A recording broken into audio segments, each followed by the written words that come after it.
Onorevoli Ministru Evarist Bartolo, Prorettur, Professur Joe Frigieri, kollegi u ħbib. Fisem id-Dipartiment tal-Malti nilqakom għal din il-konferenza. Dan huwa proġett li ħadmu fuqu tista' tgħid il-membri kollha tad-Dipartiment tal-Malti u għat timdaqqas ta' studenti bl-enerġija u l-ħiliet diversi tagħhom. Ħdimna wkoll mill-viċin kif taraw mill-programm ma' kollegi f'dipartimenti u anki fakultajiet differenti tal-Università. Huwa xogħol għalhekk kollaborattiv u ma' dan nista' nżid x'nebħa hija din illi bniedem wieħed ġenju wieħed Juan Mamo jirnexxielu illum ilaqqa daqstant dixxilpini, dipartimenti u fakultajiet. Di weħeda titkellem ħafna turina ħafna fuq il-personaġġ innifsu. Nixtieq nirringrazzja lilkom illi attendejtu imma b'mod speċjali lill-Ministru Evarist Bartolo li emmen mill-bidunet f'din il-konferenza u tagħna l-appoġġ sħiħ kollu possibbli tiegħu. Il-konferenza tal-lum ma kienx tkun possibbli mingħajr il-kollaborazzjoni li sibna mill-Ministeru. Ħajru koll lil Lucien Buġejja u l-ħaddiema kollha tal-Valletta Campus tal-professjonalità u d-disponibilità tagħhom. Din il-konferenza taħbat mal-pubblikazzjoni min-naħa tal-SKS Publishers ta' 3 kotba marbutin ma' Juan Mamo, ir-romanz, il-personaġġi fir-romanz u il-poeżiji. F'dawn il-pubblikazzjonijiet kellhom sem kbir kollegi fid-dipartiment tagħna, l-Editur Ġenerali tas-sensiela Juan Mamo u l-perċimes ta' kull konferenza ta' dat-tip huwa Dr. Adrian Grima. Meta Adrian jiġi filgħodu tarajnejh jiġalu ftit iktar mis-soltu, tajt il-bambin magħna ġej proġett ieħor. Huwa l-Editur Ġenerali tas-sensiela Juan Mamo u ħadmu ħafna fuq dan il-proġett żewġ gradwati tal-Masters fil-Letteratura Maltija, Olivia Borg u Stefano Farrugia. Ħadmu wkoll il-Professur Manuel Mifsud u s-Sur Olvin Vella. Ukoll Daniela Attar-Bezzina. Dan ix-xogħol kollu jibni fuq ix-xogħol li sar fi snin 80 mill-Professur Oliver Frigieri u riċentament minn Mark Vella, gradwat ieħor tal-Masters fid-Dipartiment tal-Malti. Issa apparti da kollu għandi nota żgħira li niżlu li hawnhekk u jkolli ngħidha, in-nota tajt hekk. Fil-waqt li nirringrazzjakom tal-preżenza u l-ħeġġa tagħkom li tlobkom issiktu il-mobiles tagħkom. Issa aħna nafu l-ġament meta nsiktu t-tfal diġà jkunu f'nofs briju, rajn għandi suġġerimenti iktar faċli flok issiktuhom sempliċement itfuhom. Mbagħad jekk ikun hemm xi mobile straordinarju anke mitfisem ma leħnu siktuh. Nixtieq nistieden lill-Onorevoli Evarist Bartolo biex jiftaħ il-konferenza Juan Mamo. Grazzi.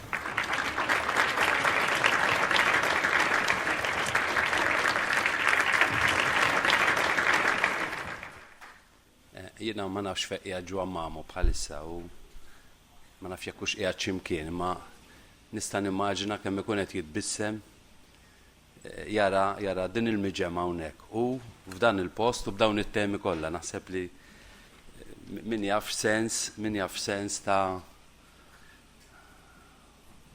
tqabdu għax fl-istess ħin qed nitkellmu fuq persuna li fi żmien u għal ħafna snin twal kien imwarrab u minsi. U din iġibni mill-ewwel għall-ewwel riflessjoni li xtieq naqsam magħkom. U appell. Ejja niċċelebraw lil Juan Mamo imma ejja ma nimmansawx. Għax jekk nimmansaw lil Juan Mamo nkunu qed noqtluh. Niftakar xi 37 sena ilu meta kelli x-xorti niltaqa' ma' wieħed mill-eroj tiegħi, Paulo Freire, l-edukatur, il-Brażiljan edukatur li impenja ruħu biex l-edukazzjoni għalih tkun ħidma kulturali biex tifdi lil maħqura. Kien qalli kosu għalli d-dinja kif inhi. Meta kont il-Brażil, il-ġunta militari eżiljatni wara li tafatni l-ħabs u għalt li ma rridukx iktar. U allura ġie mċaħħad mill-post fejn xtaq juża l-ħiliet tiegħu, juża l-impenn tiegħu biex jifdil il-maħqura ta' hemmhekk.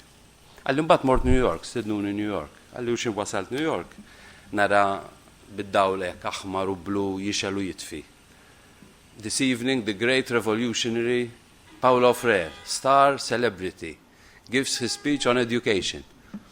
Għalli tista' timmaġina għalli ma tagħmilx differenza jekk intix parti mill-McDonald's jew parti minn xi ħannuti ieħor tal-ikel jew tad-divertiment. U qed nara ismiek the great revolutionary star celebrity hekk. Għalli u l-biża' tiegħi kienet li kien se jiġri bħal Brażil, jiġifieri hemmhekk għall-inqas se jħalluni nitkellem u kont ċelebrità. Għalli ma jiena li xtaqtu li nħossom, inġalhom iħossuhom skomdi għaliex qiegħed niċċallenġa, qiegħed nisfida ir-realtà kif inhi. U Ġwan Mamo huwa ħassieb kbir, ħafna ikbar milli naħseb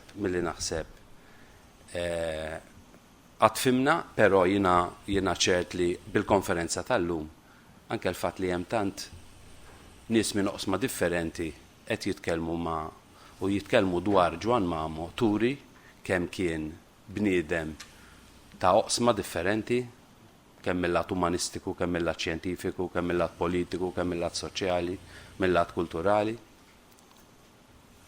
Li rridu noqogħdu attenti hu li ma nagħmluhx sempliċiment oġġett ta' kurzità akademika. Għax jekk qed nagħmlu hekk, u aħjar milli tinsieħ u aħjar milli tabbandunah, kif ġralu Frera, aħjar tixellu d-dawl jixellu jipetpet milli titfaw il-ħabs jew milli teżiljaħ. Imma naħseb iridu nieħdu l-valuri kbar ta' Ġwan Mamo, u f'Ġwan Mamo hemm valuri kbar ħafna.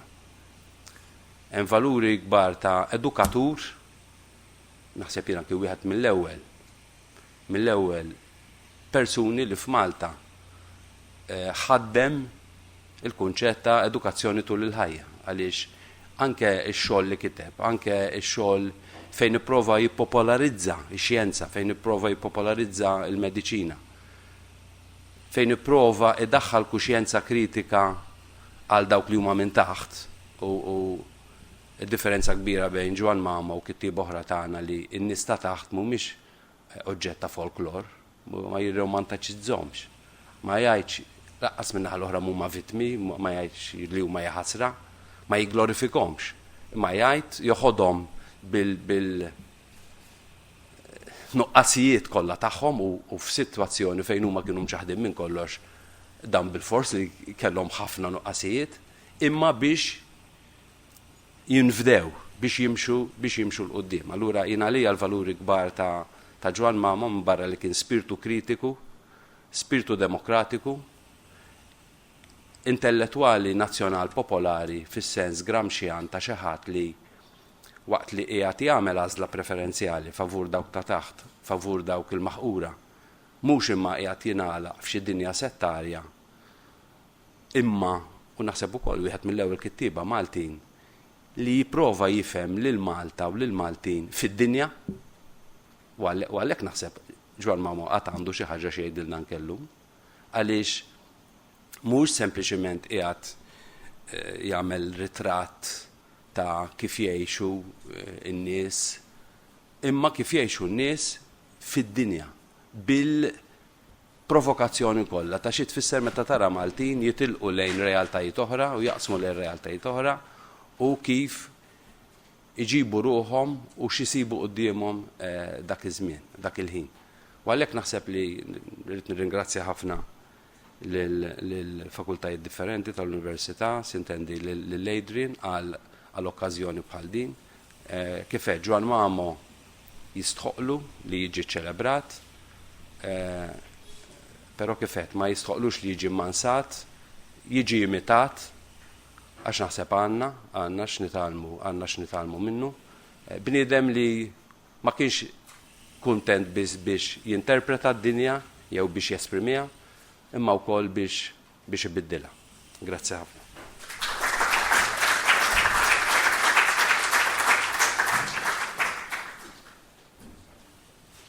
Id-diskors tiegħi għandhom jidher differenti u forsi anki kontrastanti mad-diskors li għadu kemm għamel l-Onorevoli Ministru, imma jiena se nqisu bħala kontinwazzjoni tiegħu. Naturalment, jekk ikollkom issabboru l-paċenzja tibqgħu tisimgħu sal-aħħar. Onorevoli Ministru, kollegi, studenti u ħbieb. It-tema ta' din il-konferenza għandha l-forma ta' mistoqsija. Nistaw ma niktbux il-veru? It-tweġiba li għati Juan Mamo tider li i le, ma nistawx. Imma tajjeb li ngħidu li din hija waħda mit-temi l-aktar diskussi fit-teorija letterarja, b'differenza mill-kritika letterarja. Il-teorija letterarja ta' żmienna. Għax mal-ewwel daqqatajn, il-kelma fiction li m'għandniex kelma għalija bil-Malti u lanqas bit-Taljan. Allura ma nistgħux nisselfuha minn għandhom, difatt it-Taljani jużaw il-frażi rai fiction biex jirreferu għal dik l-għamla ta' kidba jew produzzjoni televiżiva. Il-kelma fiction tfakkarna fil-kelma finzjoni, mill-Latin fingere, li minn barra li tfisser tagħmel jew tifforma, tfisser ukoll tivvinta jew tagħmel ta' birruħek. U allura hija l-oppost tar-realtà, il-maqlub tal-verità.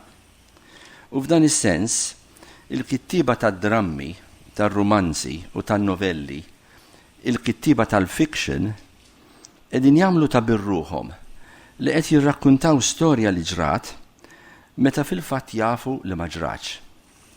Mela huwa ċar li ma daqqatajn it-tweġiba għall-mistoqsija nistgħu ma nikdbux il-veru, bil-fors tkun da żgur li nistgħu ma nikdbux il-veru. Ma nikdbux il-veru meta nirrakkuntaw storja li ma ġratx, imma nirrakkuntawha bħalli kieku ġrat, jew ta' parsi ġrat. Meta noħolqu karattri li qatt ma jeżistew, bħalu li tinnanna venut. Unġaluhom jagħmlu affarijiet li qatt m'għamluhom, li qatt ma setgħu jagħmluhom jekk qatt ma jeżistew. Inkunu qed naqraw ir-rumanz jew in-novella kif għandna naqrawha, jiġifieri bħala fiction, jekk nagħmlu ta' birruħna li qed nemmnu li dik l-istorja ġrat, li dawk il-karattri eżistew, avolja nafu li dan mhux minnu. Mill-banda l-oħra, avolja dawk il-karattri qatt ma jeżistew u dawk l-avvenimenti qatt ma ġraw, jista' jkun li kien hemm fir-realtà nies li jixbħuhom, persuni li sabu ruħhom f'ċirkostanzi bħal dawk li ddeskrivi l-awtur. U allura nistgħu nimmaġinaw illi kieku, u hawn terġa' tidħol il-finzjoni, illi kieku dawk il-persuni reali, dawk il-karattri l-oħra, sabu ruħhom f'ċirkostanzi simili, jista' jkun li hekk kienu iġibu ruħhom. U allura, flok il-figura tal-verità, tidħol dik tal-verosimilitudini, figura letterarja li mill-partikolari tiħodna għall-universali, għax tatina stampa ta' dak li seta ġara, jew li forsi xaktarx li kien jiġri f'ċirkostanzi simili. U allura, u li tinnanna venut, għal-kemm xogħol ta' finzjoni jew tal-immaġinazzjoni, jista' jservi ta' xprun biex nirriflettu fuq dawk l-aspetti tas-soċjetà Maltija tal-lum li jew jixbħu lil dawk ta' Juan Mamo, lil dawk li Juan Mamo iddeskriva b'mod immaġinattiv fir-rumanz tiegħu, inkella tant huma mbedin minnhom li ma għadniex narfuhom bħala kwalitajiet li jikkaratterizzawna. Fiż-żewġ każi huwa interessanti li nirreferu għal dak ir-rumanz. Nistgħu f'kelma oħra nirriflettu kemm fuq ix-xebħ jekk għadu jeżisti, kif ukoll fuq id-differenzi li żgur jeżistu. Nirrealizza li dan mhuwiex is-soltu diskors inawgurali li jsir f'konferenzi simili għal dik li qed tiftaħ illum, imma minħabba li dan huwa suġġett li jinktib fuq kemm il-darba u li jinteressani bħala awtur, xtaqt nitfa' naqra ħatab fin-nar tad-diskussjoni anki minħabba l-fatt li għalkemm dan huwa t-titlu tal-konferenza ma jidirx li s-suġġett se jiġi trattata l-inqas direttament minn xi wieħed jew waħda mill-kelliema. Dwar il-passjoni tax-xjenza ta' 3 xjenzjati professuri Amerikani li Ġwan Mamo jikkuntrasta mal-ħmerijiet li jitmasħnu fuqhom u li tinnanna venut, l-emigranti Maltin bla skola u bla manjeri, ta' min jgħid li l-idea tax-xjenza kif jippreżenta r-rumanz bħala xi ħaġa unikwota, nadifa, konvinta, ħafifa, tħares il-qudiem, simbolu per eċċellenza tal-progress, tal-arfien, ta' fejn jistgħu jaslu l-bnedmin bla għal-udden tagħhom. Din l-idea illuminista tax-xjenza li kienet ilha tiċċirkola fl-Ewropa 20 ta' snin, sabet min jikkontesta ħafna qabel ma kiteb l-awtur tagħna u għada tiġi ikkontestata sal-lum. Anki dwar dan hemm ħafna xwieħed jiddiskuti. Nagħlaq billi fisem ir-rettur, il-professur Juanito Camilleri, nifraħ lid-Dipartiment tal-Malti fil-Fakultà tal-Arti li ħa din l-inizjattiva akademika importanti u lil dawk kollha għalliema, studenti, kelliema li l-koll taw semhom biex din il-konferenza tirnexxi u lilkom sinjuri għall-attendenza numeruża tagħkom. Nirringrazzjakom u nawguralkom.